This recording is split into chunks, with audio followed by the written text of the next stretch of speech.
दिल्ली विधानसभा चुनाव में सत्ता में तख्तापलट भाजपा जीत रही है, तो सवाल उठना लाजमी है कि आखिर दिल्ली का सीएम कौन बनेगा। भारतीय जनता पार्टी सीएम की कुर्सी पर किसे बिठाने वाली है, इस पर कई तरह की अटकलें लगाई जा रही हैं, लेकिन इन सब के बीच रवि किशन के एक बयान में दम की बात नजर आती है।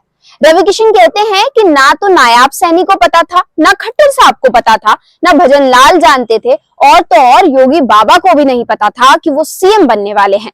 रवि किशन आगे कहते हैं कि भाजपा किसी अद्भुत व्यक्ति को ही दिल्ली का सीएम बनाएगी। जिस तरह की परिस्थितियां दिल्ली में बन चुकी है, उसके चलते भाजपा को बहुत सोच समझकर फैसला करना है। लेकिन इसमें कोई दो राहें नहीं है कि भाजपा हमेशा ही चुनाव और अपने रणनीतियों को लेकर किसी भी चाणक्य नीति को अपनाने से चूकती नहीं है।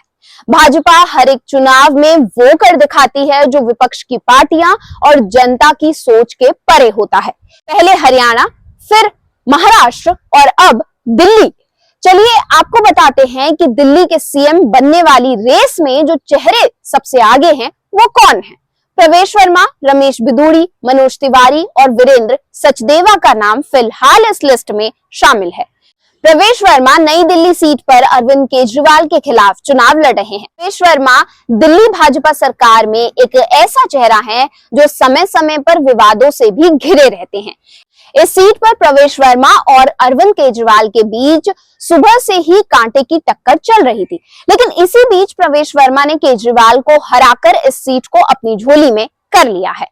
प्रवेश वर्मा जाट कम्युनिटी से आते हैं। अगर भाजपा उन्हें मुख्यमंत्री बनाती है तो दिल्ली ही नहीं बल्कि यूपी, हरियाणा और राजस्थान तीनों में ही बीजेपी की लोकप्रियता में बढ़ोतरी हो सकती है। दूसरे नंबर पर रमेश बिधूड़ी थे, जो कालकाजी सीट से मुख्यमंत्री आतिशी के सामने चुनाव लड़ रहे थे। इस सीट पर अब मुख्यमंत्री आतिशी जीत चुकी हैं और रमेश बिधूड़ी हार चुके हैं।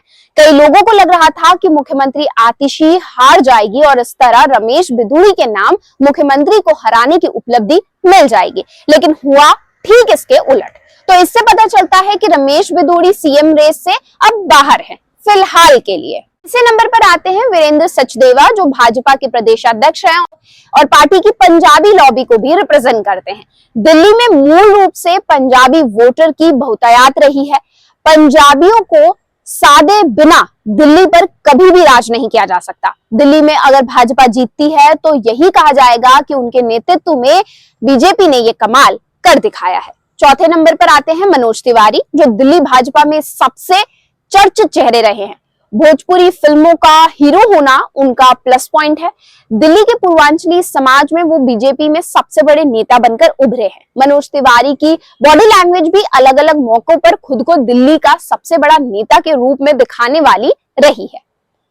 अब सोचने वाली बात यह भी है कि दिल्ली में भाजपा शायद ही इन नामों को सीएम पद के लिए आगे बढ़ाए, क्योंकि भाजपा का रिकॉर्ड रहा है कि जिस चेहरे पर जनता और विपक्ष अटकलें लगाती हैं, भाजपा उन सारी अटकलों पर पानी फेरते हुए नजर आती है और किसी नए चेहरे को ही मुख्यमंत्री की कुर्सी पर बैठा देती है। अब एक सवाल ये भी है कि क्या कोई महिला दिल्ली की सीएम बन सकती है भाजपा की तरफ से, क्योंकि इन चारों ही नामों पर अगर कोई कम्युनिटी खुश होती है तो दूसरी कम्युनिटी के नाराज होने की पॉसिबिलिटी काफी ज्यादा बढ़ जाती है।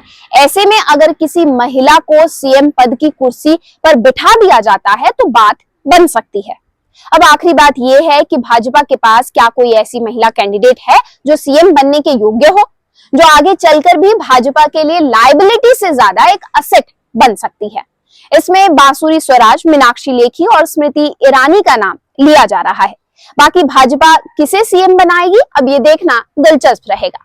आपको क्या लग रहा है कि दिल्ली का सीएम कौन बनने जा रहा है? नीचे दिए गए कमेंट सेक्शन में अपनी राय जरूर रखें।